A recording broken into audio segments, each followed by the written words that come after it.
It was 10 till 7 in the morning, and I had my hand on the coffee pot when the phone rang. He said, "Grandma Dot," fast, like it's one word. One person on this earth says it that way, and he was in trouble. By 11:20 that morning, I'd wired $38,000 out of my credit union in Sweetwater, Texas. The next morning, $20,000 more. $58,000 gone in 27 hours. It wasn't my grandson on that phone. It was a machine wearing his voice. And when I called the credit union to stop it, a man read me a sentence off his screen. The transfer was authorized and initiated by you. My name's Dorothy. Everybody in Sweetwater called me Dot. I was 70 years old when this started, and I'm telling you this from a room in the Philippines. I kept the books for a little private school out on the Roby Highway for 31 years. 31 years of making 2 columns agree. If the lunch account came up 60 cents short, I stayed till I found the 60 cents. That was the one thing I was ever good at. I checked. That's the part nobody believes. I asked questions at that counter, and every answer came back ready before I finished asking. 38,000 of it is gone for good. I'll tell you that now so you're not waiting on a miracle.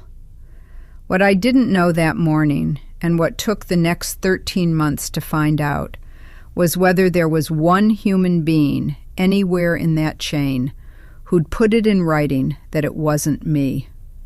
Not hand my money back, just write it down. Because the minute I signed that form, I quit being a woman who got robbed and became a woman who made a decision. That sentence he read off his screen had already settled it. Nobody was going to undo a transfer I stood there and okayed with my own mouth unless somebody outside that building made them. And every try at that was going to cost me, from the other side of the world, $912 a month. I'm in Surigao City now. That's the top corner of Mindanao in the Philippines, where the strait runs between the island and the little ones across the water. I didn't come here for a fresh start. I came here because it was the cheapest line on a spreadsheet. Tuesday, February 4th. That's the day. The phone was on the counter by the toaster. I had the coffee scoop in my hand. He was crying, that ugly kind where a man is trying not to, and his voice keeps sliding up. He'd been on the access road in the rain and rear-ended a car at the light. There was a woman in it, and she was pregnant, and they took her out in an ambulance and took him to the county jail. They made him blow into a machine, and the number came back bad. Then he said, "Please don't tell Mom." It wasn't just the voice that got me. He has a catch in his throat when he's upset, and he's had it since he was 6, since the summer his daddy left. A little hitch, a half swallow, right before a word. That hitch was in there twice. And he called me Grandma Dot, which nobody else does, because when he was little he couldn't get Dorothy out of his mouth. Then another man came on. He said his name was Alan Reese, and he was the attorney assigned that morning. Calm, bored almost. That's what did it, if you want to know. He sounded like a man who did this 11 times a day and would rather be at lunch. He said the bond was $38,000 and that the woman was in the hospital, and a lot of it depended on how she did.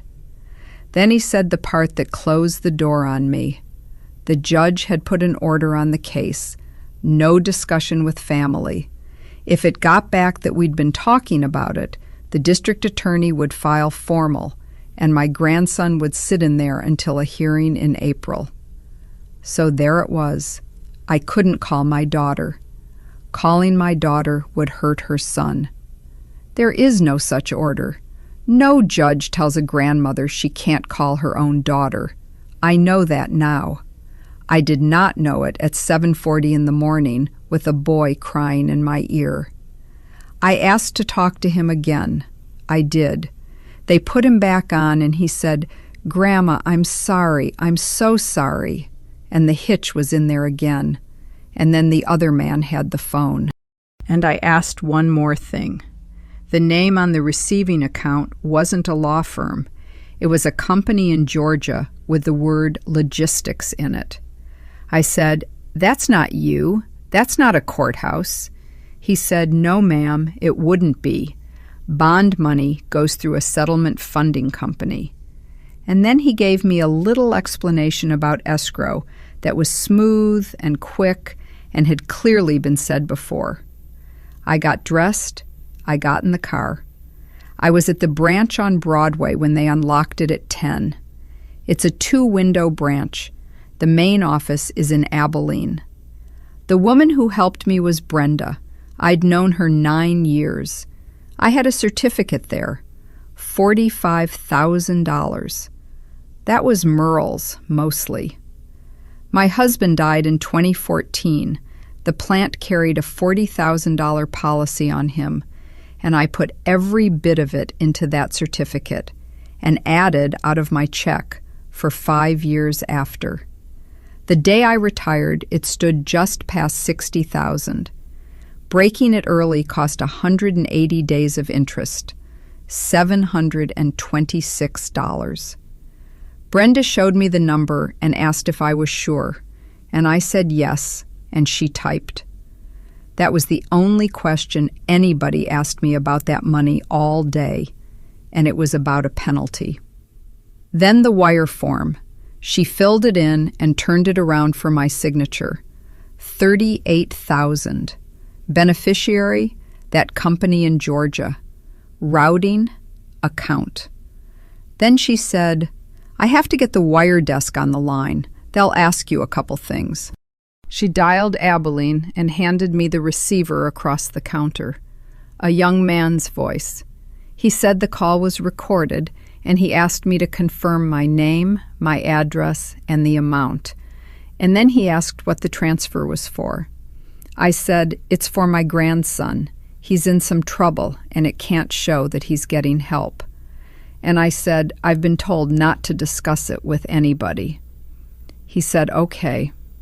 He asked me to read the routing number back to him. 11:20 in the morning, sent. $35 fee. Brenda gave me a printed confirmation and said she hoped everything worked out, and I drove home and cleaned a kitchen that was already clean. I didn't eat that day. I sat in the front room with the phone face up on my knee. At 20 till 9 that night, Reese called back. The woman had gone into surgery. She'd lost the baby. He said the charge was getting upgraded in the morning, and the bond with it, and he needed $20,000 more before the arraignment at 10. I had $14,100 in savings and checking, and what was left over from the certificate. Wednesday morning, I was back at that branch at 9:30. Same window. Brenda pulled up the day before and said, "Same as yesterday," and I said, "Yes." Nobody called Abilene that time. It was a repeat to a beneficiary already in the system. The whole thing took 11 minutes. 9:40 in the morning, $20,000, another $35 fee. So, here's the ledger. $45,000 in the certificate, less $726 for breaking it. $14,100 in checking and savings. $58,000 out the door in 2 wires. $70 in fees. What was left in that account when the dust settled was $304. And $912 a month. That's Social Security, and it's mostly Merle's, because I draw on his record, and his is the bigger of the two. Neither one of us ever cleared $30,000 in a year, and the school had me at school year hours. I started drawing at 64, the year I quit the school, because I was tired and I wanted out of that office. Taking it early cuts it for good. Nobody tells you how permanent is. $304, $912 a month, and I was 70 years old. By Wednesday evening, Reese had stopped picking up. That's what started it. Not a bolt of lightning, just a man who'd answered on the first ring twice, not answering on the fourth try. I had my grandson's real number in my phone. I'd had it 6 years. His name is Dean. He was 21 that winter, a second-year apprentice electrician in Fort Worth. I called it at 7:15, standing in my kitchen, and it rang twice, and he picked up and said, "Hey, Grandma." There was a television going behind him. Somebody laughed in another room. I said, "Where are you?" He said, "At the apartment. Why?" I said, "Are you in jail?" And he laughed. He said, "What?" No. Then the laugh came apart in the middle, because he could hear something in my breathing, and he said, Grandma, what's going on?" I don't know how to give you that minute. There isn't a picture in it. It's more like the floor of a room going out from under a chair, one leg at a time, while you're still sitting in it. "I know," I said. "It doesn't matter, honey." I know that was a lie. And I know I hung up on him. Then I did the only thing I know how to do when something's wrong. I went to the drawer by the stove and got a legal pad, and I sat at the table and wrote out the times. 6:50 a.m., call. 7:40, second voice. 10:05, branch. 11:20, wire.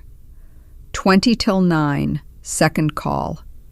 9:40, second wire. That legal pad is the reason I have any of the rest of this. It's the only smart thing I did that week.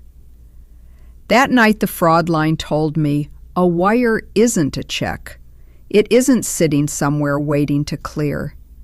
It landed Tuesday morning and had been in somebody else's hands for a day and a half. Thursday, a Sweetwater police officer sat at my kitchen table and wrote it all down. He said straight out, "Ma'am, I have to tell you, we don't get wires back." He gave me a case number and left, and I heard his car door. That afternoon, I filed with the FBI. It's a website. You fill it out yourself, and it took 2 hours because I put in every time off the legal pad. It gives you a complaint number, 16 characters, starting with a capital I. Then nothing. Nobody calls. Nobody writes back. It's a form that goes into the dark, and they'll tell you themselves to file it anyway, and they're right. Then I sat down with the credit union's disputes department. They opened a claim and sent a recall request to the receiving bank on Thursday, February 6th. Before they'd send it, I had to sign a paper.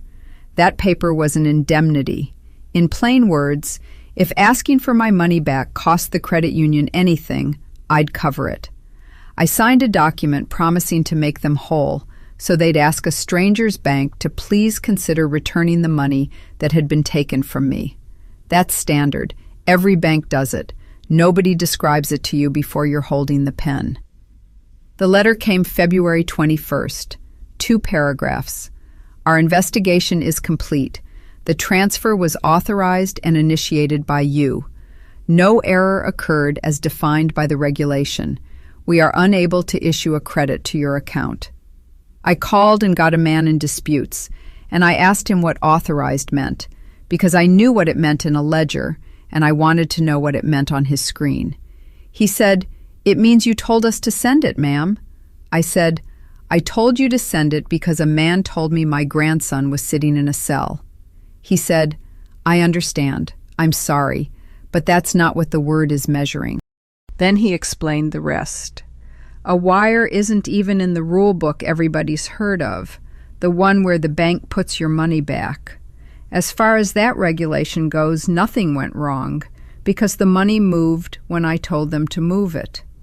What was in their own file, and what nobody read out loud for another year, was a procedure with 3 questions on it for a woman my age wiring that much out of state.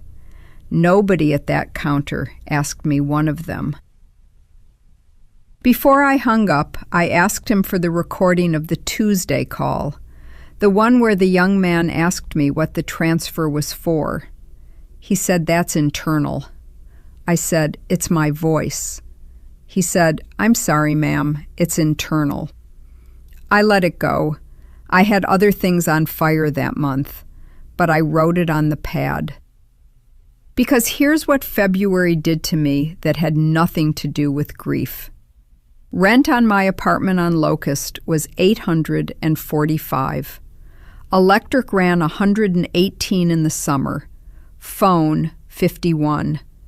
Car insurance, $74. Against $912 a month. You can look at those numbers as long as you want. They don't move. I'd been fine before, and fine wasn't what it sounds like. $912 never did cover $845 in rent and a car and a light bill and groceries on top of it. It never covered a whole month. The difference came off that certificate, a bite at every renewal, and I'd watched it come down from $60,000 to $45,000 in 6 years, and told myself I had time. Fine meant there was something behind me. When the air conditioner went out, I could turn around and reach for it. I gave notice in April.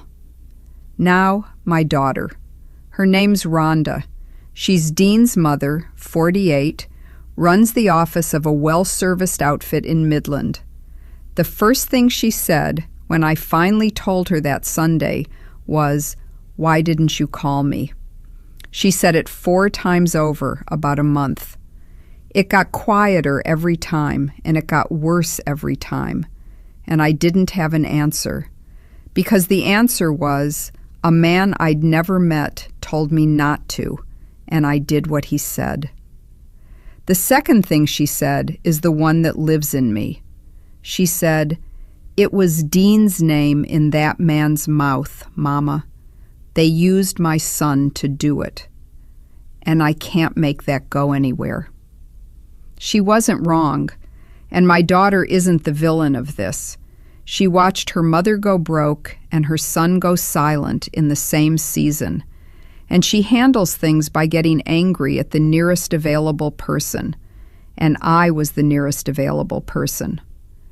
Dean went quiet. 9 months, not a word. I thought he was disgusted with me. He wasn't.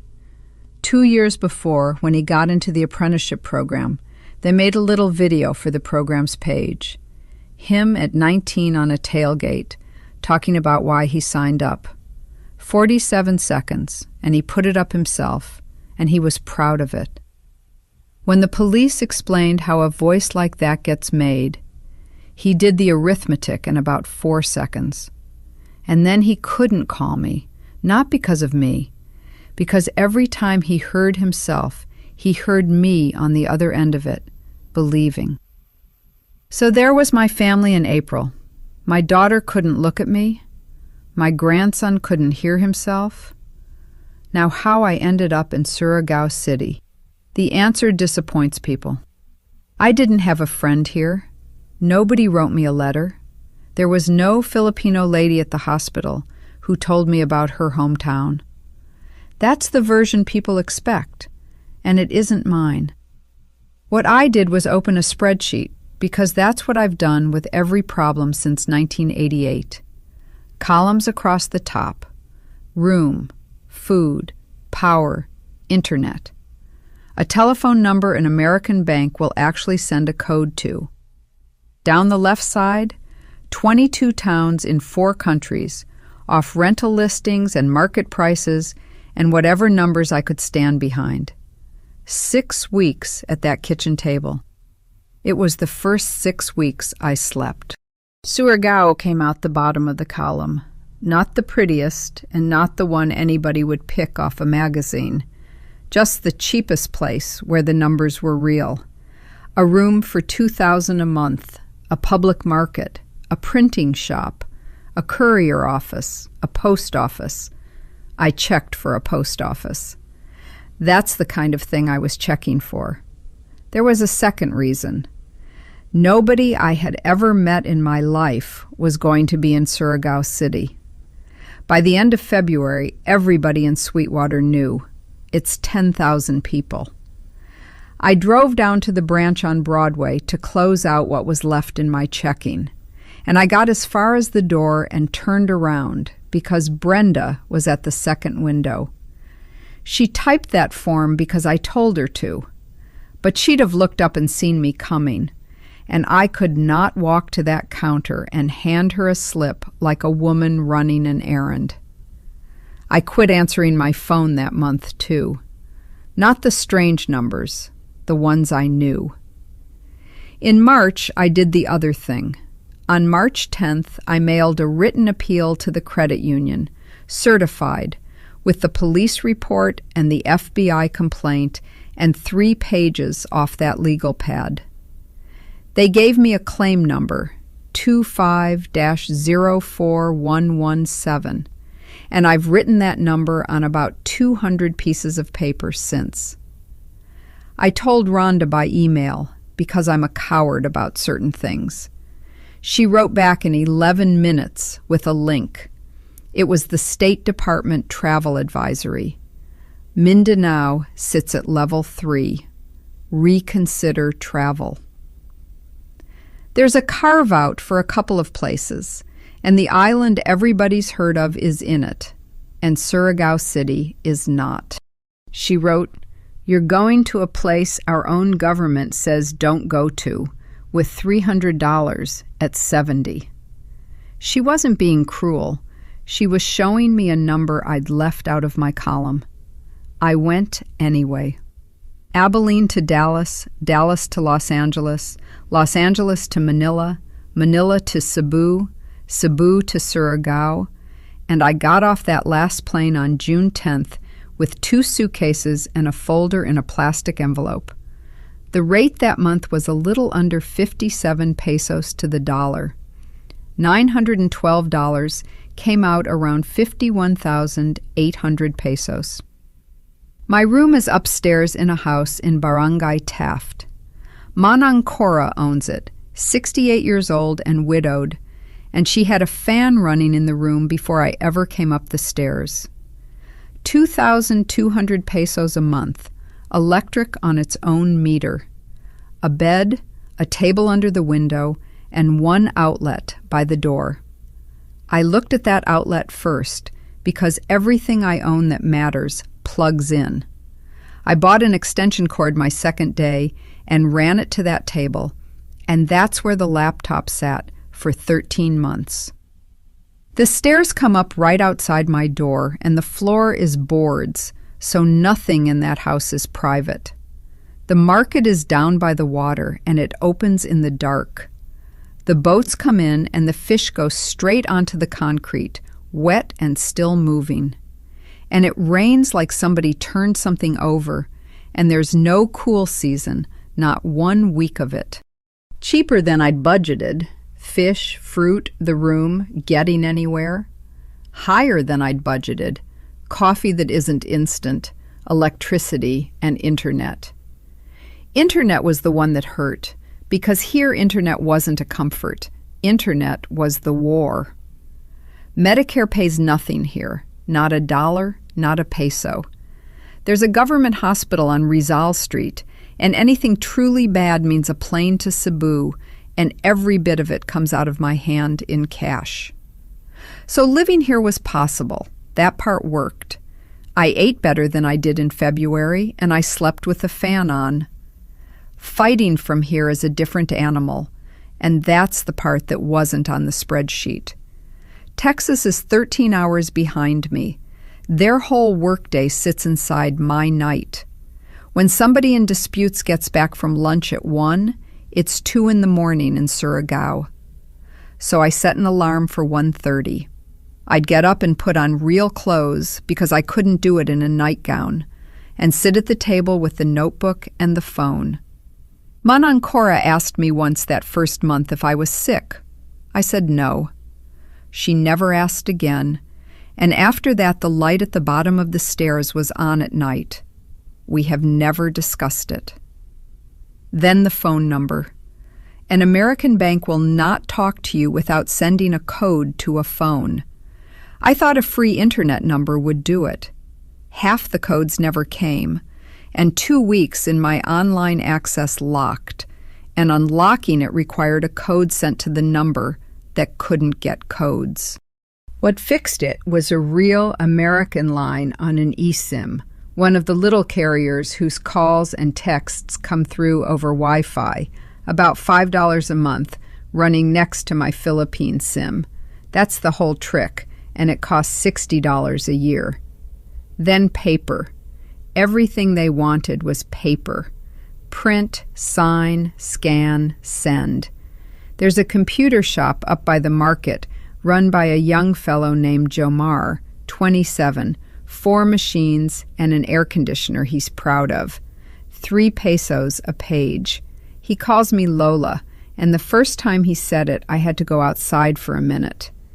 But Jomar opens at 8 in the morning, and 8 here is 7 the night before in Texas, after everybody's gone home. So printing happened in daylight, and arguing happened in the dark, and never the two together. And the connection dropped.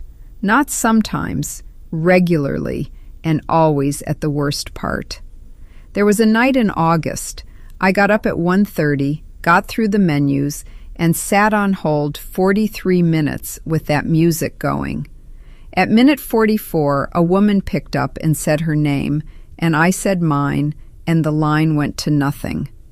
Then I stood in the lane in the rain, holding the phone up over my head like a fool, hunting for a bar. A dog watched me from under a truck. I called back at 3:10 and waited 51 minutes. The second woman had no record of the first woman. That's what fighting from here means. Every single thing costs you 3 times what it costs a woman in Abilene. You do all of it between 1:30 and 4 in the morning, and then the sun comes up and you go buy fish. By the end of August, my question had changed shape. It wasn't, will they give my money back? It was whether I could stay in this long enough to make anybody answer me. The letter came September 3rd. I read it on my phone at 10 at night because that's when the mail comes here. 3 pages. It walked through the timeline, the police report, the recall request, and the response from the receiving bank, which was that no funds were available for return. And then there was a sentence in the 3rd paragraph. The member confirmed the purpose of the transfer as a family loan, with a little note after it. See recorded verification call dated February 4th, 2025. I read it twice. Then I got the notebook and went back to February and found where I'd written down what I said to that young man at the counter with Brenda standing there. It's for my grandson. He's in some trouble, and it can't show that he's getting help. I've been told not to discuss it with anybody. I never said loan. I have never in my life used the word loan about that money. There was no loan. There was a boy in a cell who didn't exist. And here's what that sentence was doing. It took me 2 days on that bed to see it. If I confirmed a family loan, then I'm a woman moving her own money for a family purpose. And the credit union did exactly what she asked. But if I said what I actually said, then I told a bank employee on a recorded line that my money was going to a grandson in trouble, that it had to be hidden, and that I'd been told to keep quiet. Those are 3 of the things somebody is supposed to be listening for. I didn't know that in September. I knew it by March. Somebody had summarized my call, and the summary was wrong in a way that happened to be convenient. The letter ended, "This concludes our review. This decision is final." So the plan I'd been running since March was dead. The plan had been to be reasonable, write good letters, attach clean copies, be the polite old woman with the excellent paperwork, and eventually reach a person who could say yes. There's no such person. I looked for 7 months. From September 3rd, I wasn't fighting for $58,000 anymore. I was fighting for a recording. I asked for it directly, 4 times over 3 weeks, 4 different people. You're not entitled to it. That's the answer. There's no law that hands you a copy of your own voice talking to your own bank. They record you for them. When there's a dispute, they pull it, they listen, they write a sentence about it, and the sentence is what you get. If you want the file, you need a subpoena, which means a lawsuit, which means a lawyer, which means money I did not have in a country I did not live in. 2 people told me small claims court. Texas takes those up to $20,000, and you have to stand in the room to do it, and I was 9,000 miles from the room. 3 lawyers said the same thing about a percentage of nothing. I asked one woman how long they keep the recordings. She said she didn't know, maybe a year. So I started doing the one thing I could do.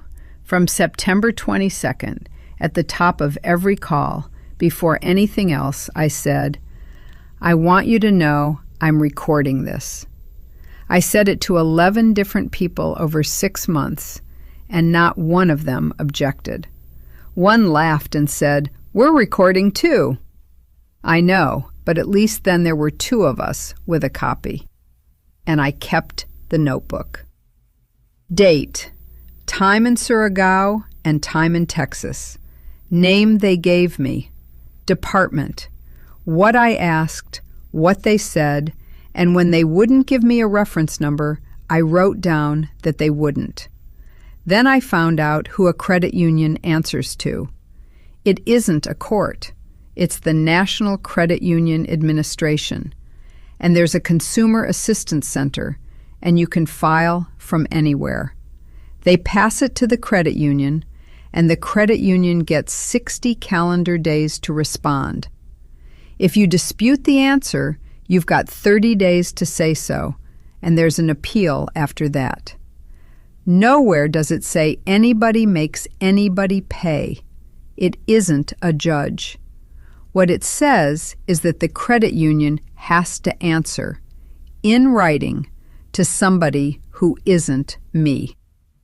I sat back from the screen at Jomar's and thought, that's it. That's what I want. I filed on October 20th, and there was one small mercy in it worth knowing. A federal form you can swear to yourself. There's a law that lets you sign under penalty of perjury without a notary, and outside the United States the wording is exact, and I typed it exactly. I declare under penalty of perjury, under the laws of the United States of America, that the foregoing is true and correct. Executed on October 20th at Surigao City, Philippines. That cost me nothing. My statement ran 900 words, which struck me as funny at the time. Then the credit union answered, and that's where it got expensive.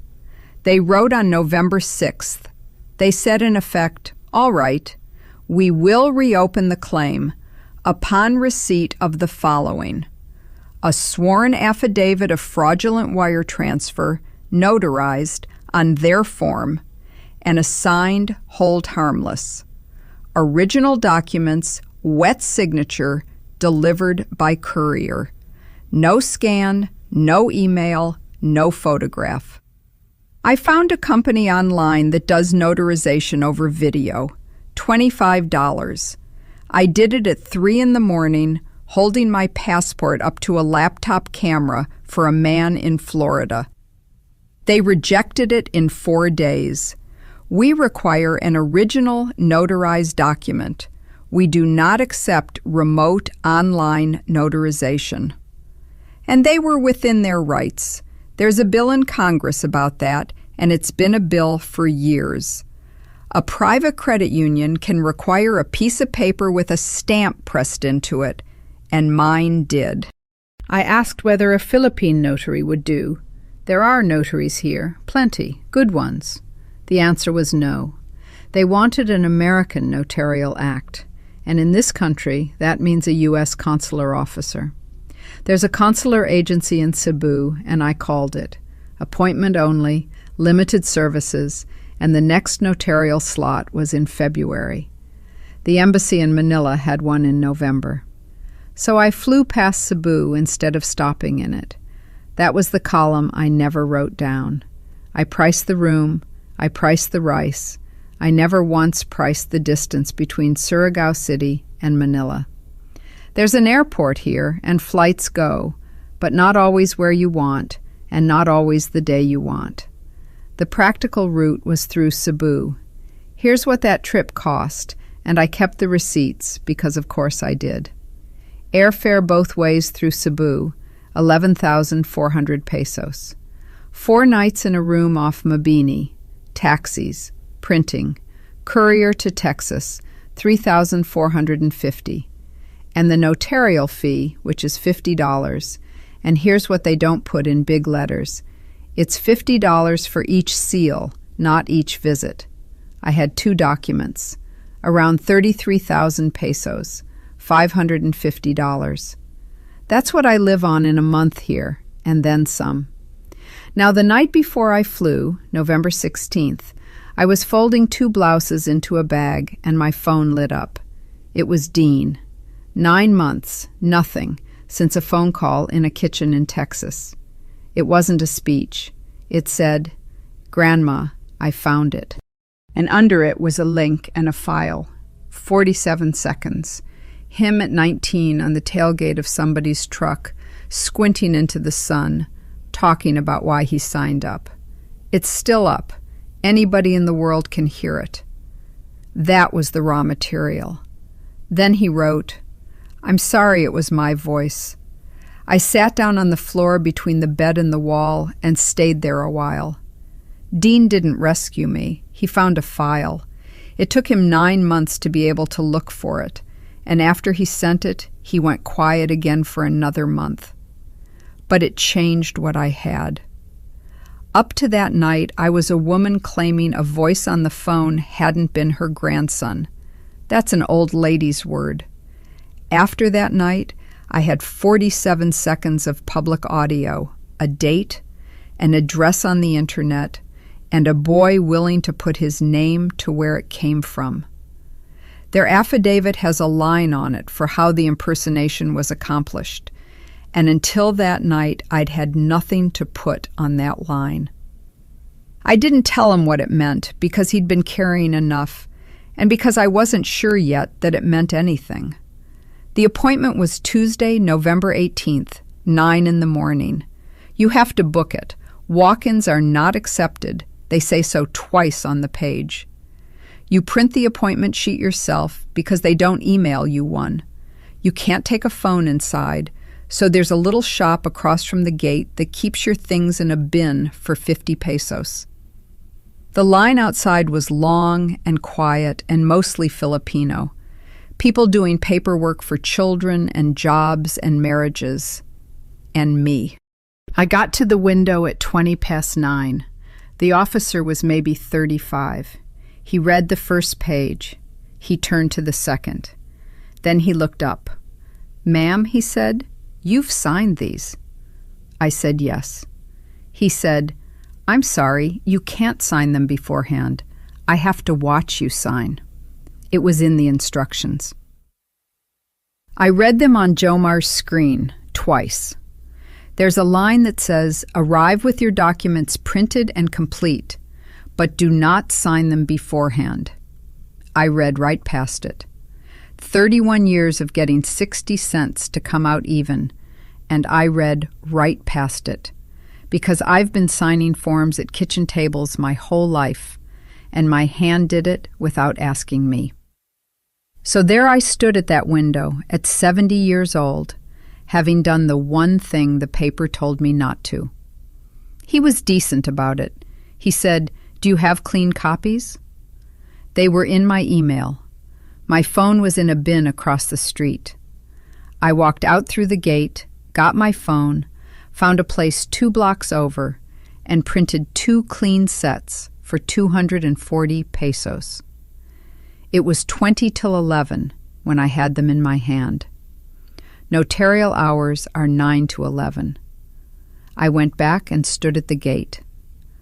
The guard was sorry, and he was also not going to let me in, because my appointment was gone the moment I left. So I sat down in that printing place and bought a coffee I didn't want, so I could keep the chair. And I opened the appointment calendar and refreshed it for 2 hours and 10 minutes, because people cancel.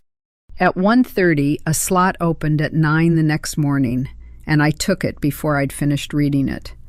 Then I changed my flight home, 2,900 pesos, and paid for another night off Mabini. That's what the mistake cost, not the money. It's that I spent a day of my life in a printing shop in Manila, hitting a button, and I'd flown 500 miles to do it. Wednesday morning, 9 o'clock, I signed both documents in front of that same officer while he watched my hand. He stamped them, $100 at the cashier's window. The whole thing took 4 minutes. 4 minutes, and it cost me a month. I put them in a courier envelope that afternoon on Taft Avenue and watched the girl scan the barcode. They were delivered in Texas on November 25th. I turned 71 on December 12th, in my room in Surigao, with a mango and a candle out of a drawer, and I didn't tell anybody. The acknowledgement came in January. Your claim has been reopened under the reference above. Then, March 5th. I was at Jomar's shop in the morning because 2 things had come in overnight and I couldn't read them properly on the phone. He printed them for me. 9 pages and 2 pages. 22 pesos and change.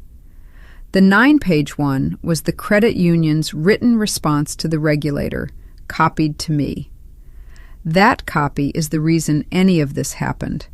They weren't writing it to me. They were writing it to somebody who could make them write it. Page 4.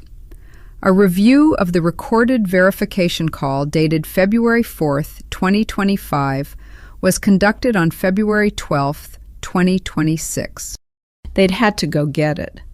A year and 8 days later, they pulled the tape because somebody outside the building asked them a question in writing, and then, in quotation marks, in a document with a file number at the top, in a computer shop 3 blocks from a fish market in Surigao City, there was my own voice from a Tuesday morning in Texas. It's for my grandson. He's in some trouble, and it can't show that he's getting help. I've been told not to discuss it with anybody. Then the next line. The record does not support the characterization of the transfer as a family loan contained in correspondence dated September 3rd, 2025. We regret the error. I put my hand flat on the counter. 13 months, 4 case numbers, 2 wires, 1 flight, and 1 sentence, 21 words long, saying the thing they'd told me I said, I had not said. Page 6 was their own procedure. They attached it. Elder Financial Exploitation, Frontline Referral.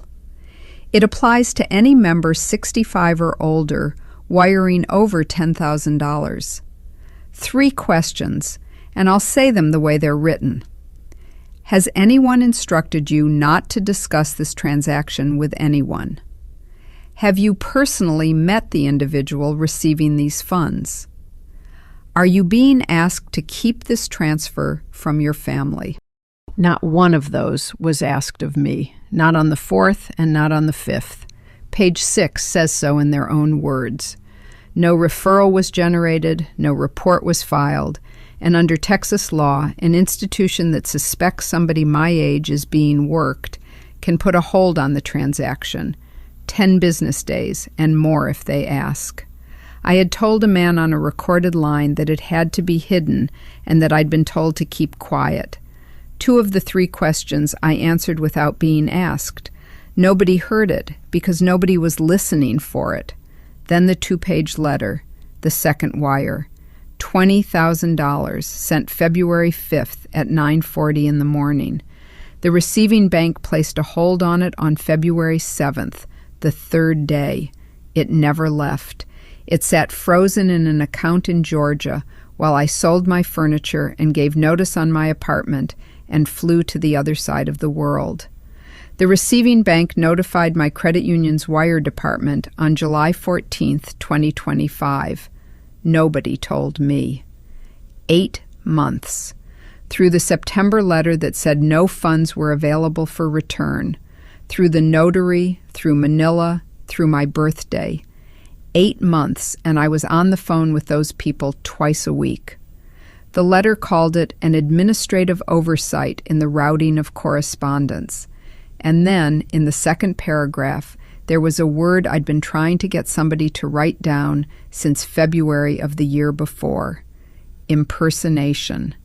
Losses arising from the impersonation of the member's family member, as evidenced by the source recording identified in the member's affidavit. I read it out loud. I didn't mean to. A boy at the next machine looked over and then went back to whatever he was doing. And Jomar asked if I wanted it in color, and I said no, black and white is fine, and my voice came out wrong. Here's what I got back, exactly. $20,000, the second wire, released and credited to my account on April 2nd, 2026, and $796, which is the $726 for breaking my certificate, and the $2 $35 wire fees described in the letter as a goodwill adjustment. $20,796 out of $58,000, about 36 cents on the dollar. The other $38,000 is gone. It went out of that Georgia account within hours on a Tuesday. So that's the answer to what I asked at the start. Could I make somebody undo a transfer I okayed myself? No, I could not. What I could do was make them go get the tape and put in writing what was on it. That's the win. It cost 13 months, a flight, $550, and about 140 nights of getting up at 1:30. Nobody was charged. Nobody was fired that I know of. The regulator didn't order one thing, because they can't. They made a credit union answer in writing, and the credit union read its own file and decided what it decided. And the big question underneath it, whether a bank owes you anything when the hand on the form is yours, but the voice in your ear isn't, is not settled. It's being argued in courts right now, and the ones I've read went against the customer more often than not. 71 years old, in a lane in Surigao, reading court filings. Now what I did with the money, and I'll tell you straight, because everybody wants a beautiful ending here, and there isn't one. I didn't send it to Dean. I didn't send it to Rhonda. Nobody in my family got a check out of this, and nobody asked for one. $18,000 went into a savings account at a different institution than the one this happened at, and in my head that account is called the hospital. Not a certificate, not a rainy day, the hospital. Because Medicare doesn't pay 1 peso here, and a bad night at 71 means a plane to Cebu, and I've watched what happens to people my age out here who don't have that number sitting somewhere. The rest was $2,796, and it went like this. I paid myself back from Manila, $550, a mattress that isn't foam, a better fan, and I bought a printer, a little laser one, 8,900 pesos, and it sits on the table by the window, and I will never again stand in a shop while a 27-year-old prints out the worst thing that ever happened to me. What was left after that, just over $1,900, is in checking. I didn't move to a nicer room. I'm still upstairs at Manang Cora's. The light at the bottom of the stairs is still on at night, and we still have never discussed it. Rhonda calls the first Sunday of the month. We talk about her knee and about the rain here, which she finds hard to believe. We have not talked about February, not once, all the way through. She sent me a photograph at Christmas of her kitchen with a tree in the corner and no people in it, and I understood exactly what that photograph was, and I keep it on my phone. Dean writes now and then, short things, a photo of a panel he wired. He hasn't been in a video since, and I don't ask him about it. I don't say hello anymore. When my phone rings, I pick it up and hold it to my ear and say nothing at all, and I wait for the other person to speak first. The courier girl hung up on me once, thinking the line was dead. The first word is what got me. The first word was already inside my house before I had any say in it. Rhonda knows to say the name of the street I grew up on. She thinks it's a little bit funny. It is not funny. And when Dean calls, on a good line, on a Sunday, and he says Grandma Dot the way he's said it since he was 6, there's a half second where I'm checking him. My own grandson. Half a second, every time, and he can't hear it, and I'll never tell him. The money came back a third. The half second didn't. The check is still $912. The peso slid all year, so it buys about 4,000 more pesos a month than it did the week I landed, and I didn't do a thing to earn that, and I'll take it. I've got a notebook, a printer, a fan, and a fish market that opens in the dark. 2 columns finally came out even. It took 13 months, and they weren't the 2 I wanted. Your phone rings tomorrow morning, and it's a voice you'd know anywhere. What do you ask it that a recording couldn't answer? Put yours below.